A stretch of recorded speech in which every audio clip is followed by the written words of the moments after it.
예, 더불어민주당 대선 후보를 결정하는 지역 순회 경선 이제 투표가 시작이 됐습니다. 천무대 대전 충남 지역부터인데요. 여기에서 권리당원 온라인 ARS 투표가 어제부터 시작이 된 거죠. 토요일에는 대의원 현장 투표도 있을 예정입니다. 민주당 6명의 예비 후보는 지금 충청권 민심을 잡으려고 온 힘을 쓰고 있는데요. 그중에 한 분을 오늘 만나보겠습니다. 더불어민주당 대선 경선 후보 추미애 후보 연결이 되어 있습니다. 추 후보님 안녕하세요. 네, 안녕하세요.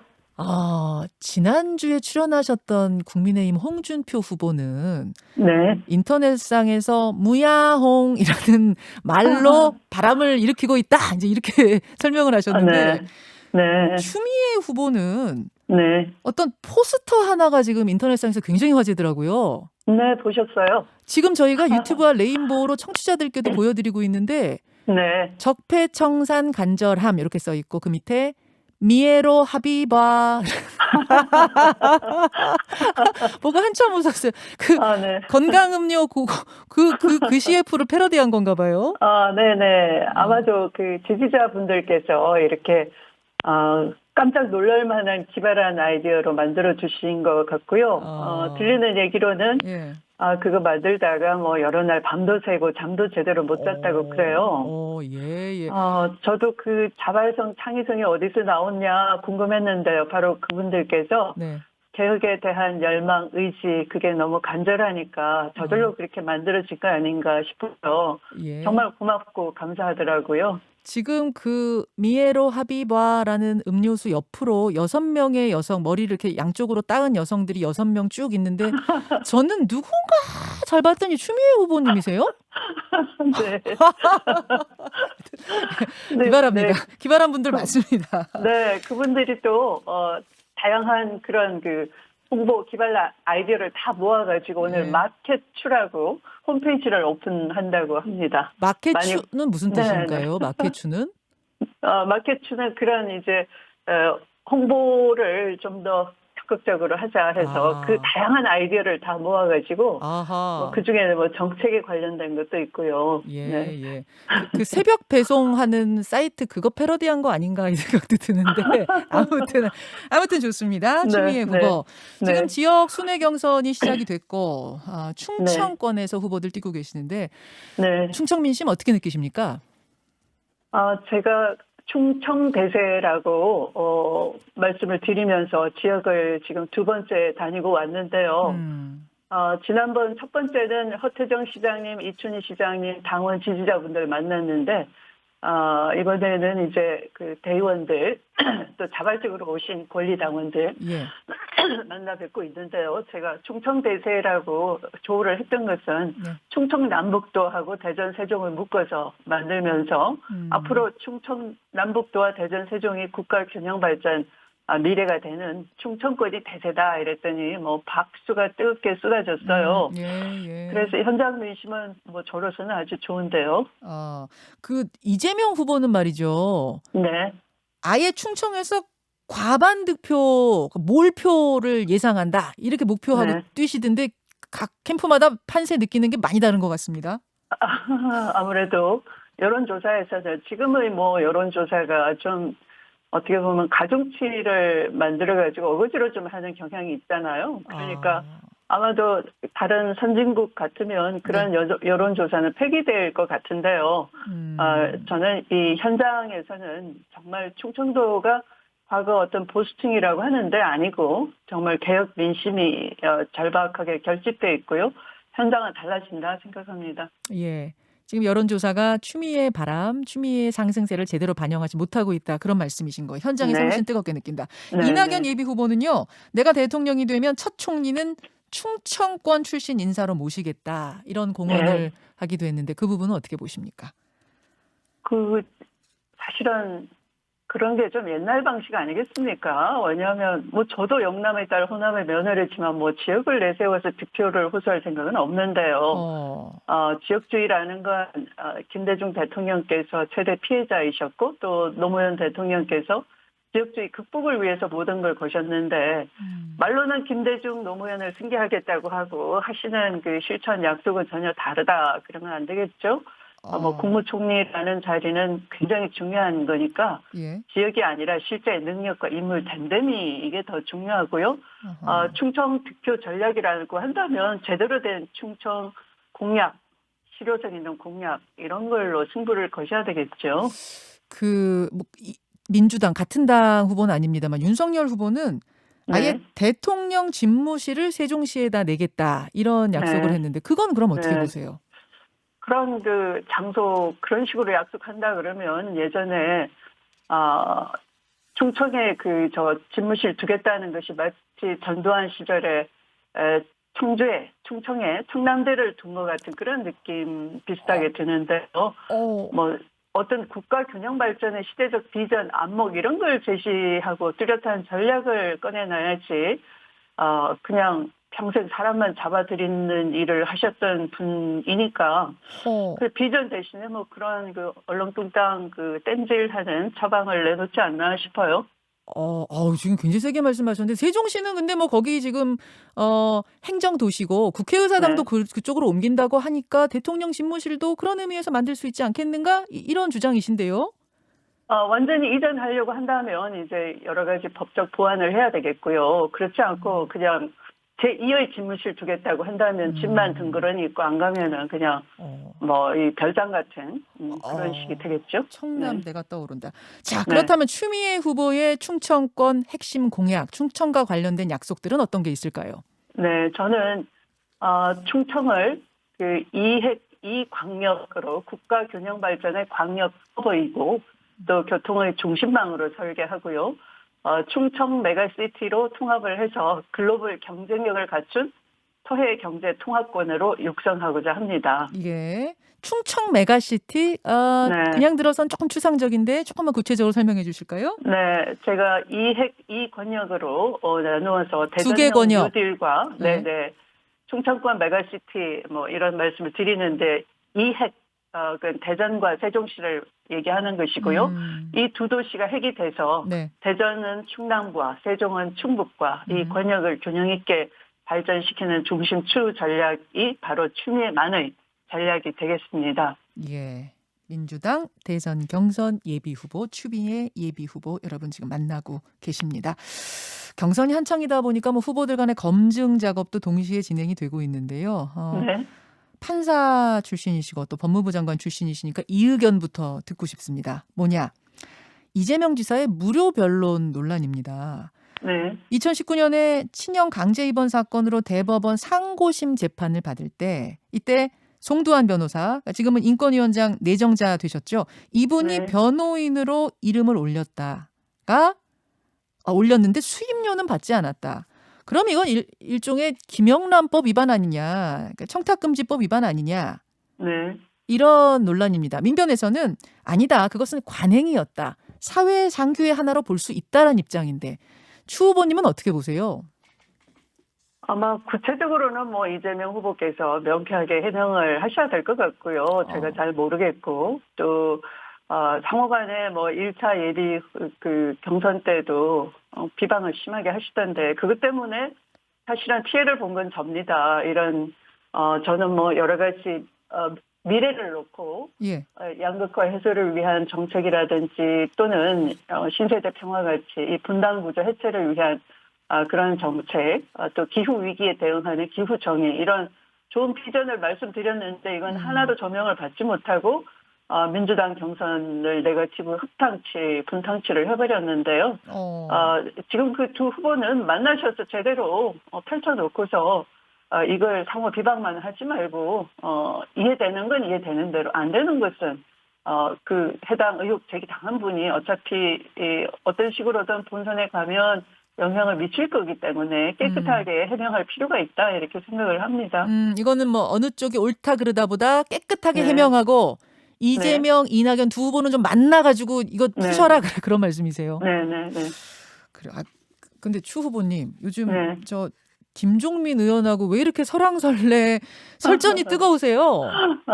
김종민 의원은 후배이고 뭐 제가 김종민 의원을 상대한다기보다 저는 한 번도 김종민 의원이 뭐 검찰 개혁에 미온적이었다거나 또 저와 소통이 안 된다라고 한 적은 없고요.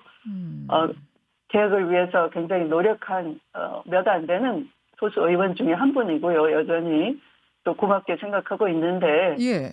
지난번 이낙연 후보가 정말 뜬금없었어요. 하지도 않았던 검찰 개혁을 한다고 나서시면서 김종민 의원을 불러 들여서 끝장 토론을 한답시고 거기서 저에 대한 공격과 폄하를 하는 것을 질타한 것이거든요. 저는 상당한 배신감까지 느꼈고요. 그런 점은 반성을 하지 않고 계속해서 뭐 당의 대선 후보를 공격하는 것은 매우 경솔한 행위이고요.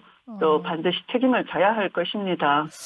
그 두 분이 지금 뭐 네. 유튜브로 SNS로 자신의 명예를 걸고 팩트 체크까지 하고 있는 상황이다 보니까 제가 이 부분은 좀 짚고 넘어가야 될 것 같습니다. 당사자가 나오셨으니까. 네. 추 후보께서는 김종민 의원이 한 검사의 인사청탁을 했다는 주장을 유튜브에서 하셨어요. 다시 말해서 윤석열 총장 징계에 반대하면서 사표 냈던 검사가 있는데 네. 김종민 의원을 찾아가가지고 그 검사가 그 사표 수리 좀 안 되도록 해달라 부탁을 했고 김종민 의원이 추 장관을 찾아와서 그걸 부탁했다는 말씀이에요, 진짜로? 그거는 이제 크게 그 맥락을 보시면 되고요. 뭐 찾아갔다 이런 것은 사실이 아닐 것 같고요. 김종민 의원이 스스로 그런 설화를 일으키는 말을 했는데요. 마치 김종민 의원이 당 대표 이낙연 대표가 시켜서 저를 마치 키다리 아저씨처럼 이 심기 관리를 해주기 위해서 위로해주기 위해서 법무부에 파견 가다시피 했다는 주장을 했었어요. 그런데 민주당의 어느 누가 어떻게 법무부에 파견 오다시피 하겠습니까? 그건 그 말 자체를 그렇게 오해 사게끔 김종민 의원과 이낙연 대표가 아까 끝장 토론에서 그렇게 얘기했던 것이고요. 제 말의 주장과 핵심은 그 당시 검찰이 수사 지휘권을 행사하고 또 징계 청구를 행사하는 지휘 감독권자인 장관에게 항명을 하기 위해서 이 검찰 쿠데타를 일으키는데요. 내부적으로는 조직 동요를 일으키기 위해서 연판장을 돌리는 한편 법무부 차관은 장관을 대신한 징계위의 위원장으로서 회의를 이끌어 가야 될 입장이었거든요. 그런데 저에게 장관이 염려 말라라고 잘 해보겠노라고 하고 헤어졌던 차관이 주말 사이에 바뀌어서 월초 주초가 되니까 사직서를 들고 오는 겁니다. 그래서 이것은 나중에 보니까 이 대검 차장 등이 흔들어서 어떤 조직을 배신할 수 없는 그런 곤란 지경에 빠져서 그렇게 휩쓸린 것 같고요. 또 한편으로는 수사 지휘 내용에 포함된 수사를 지휘해야 되는 서울중앙지검장 이성윤 지검장을 흔들기 위해서 그 직계인 대검 차장 김욱준 차장검사가 다른 차장검사들을 규합을 해서 이성윤 검사장을 찾아가서 사표 내십시오라고 그런 있을 수 없는 항명을 했던 거죠. 그러면서 이제 언론을 통해서 어떤 수사 외압을 받아서 불가피하게 사의를 표명하는 것처럼 언론 플레이를 했었어요, 그날. 그래서 제가 이것은 지휘 감독권자로서 그냥 간과할 수 없어서 사표를 받아라라고 했던 것이고요. 그런데 그 후에 이제 김종민 의원이 이 김욱준 차장을 엄호하면서 이 사람은 장관님한테 항명한 것이 아닙니다. 오해를 푸십시오. 라고 이제 전화를 여러 차례 하면서 저를 누그러뜨리고 어떤 그 사표 반려를 해달라 이런 부탁을 한 것이죠. 그건 사실입니까, 정말로? 이게 김종민 의원은 아니라는 식으로 말씀하시던데. 아니라고 하는 건 김욱준 얼굴을 모른다. 김욱준이 나를 찾아온 사실이 없다. 이런 기업적인 일들을 사실이 아니라고 하는데 그건 중요한 게 아니고요. 저도 뭐 찾아가서 부탁했는지 다른 사람을 시켜서 부탁했는지 이낙연 대표가 부탁했는지 확인할 방법은 없는 것이고요. 그러나 중요한 것은 그런 검찰 내부 쿠데타가 있었던 것인데 거기에 결과적으로 비호하게 된 것 그런 것 하나하나가 쌓여서 검찰 개혁이 흔들렸고 추운 갈등이라는 프레임에 자빠져 버린 것 그래서 그런 징계 청구 이후에 그 분위기가 굉장히 나빠졌던 것, 이런 것들을 제가 지적하는 것이죠. 개혁이 예. 그만큼 어렵다 하는 것이죠. 김종민 의원은 지금 추미애 후보 내부 공격이 도를 넘었다. 대선 망치려고 작정하셨습니까? 이렇게 또 글을 쓰셨더라고요. 많이 서운하셨던 것 같아요. 그것은 끝장 토론을 한답시고 저에 대한 공격과 폄훼를 먼저 한 것이죠. 그래서 제가 그런 배신감을 느끼고, 본인이 제가 지금 말씀드린 것처럼 예. 사실은 검찰 쿠데타를 당이 어떻게 보면 방조하거나 또는 엄호한, 결과적으로 그렇게 된 거잖아요.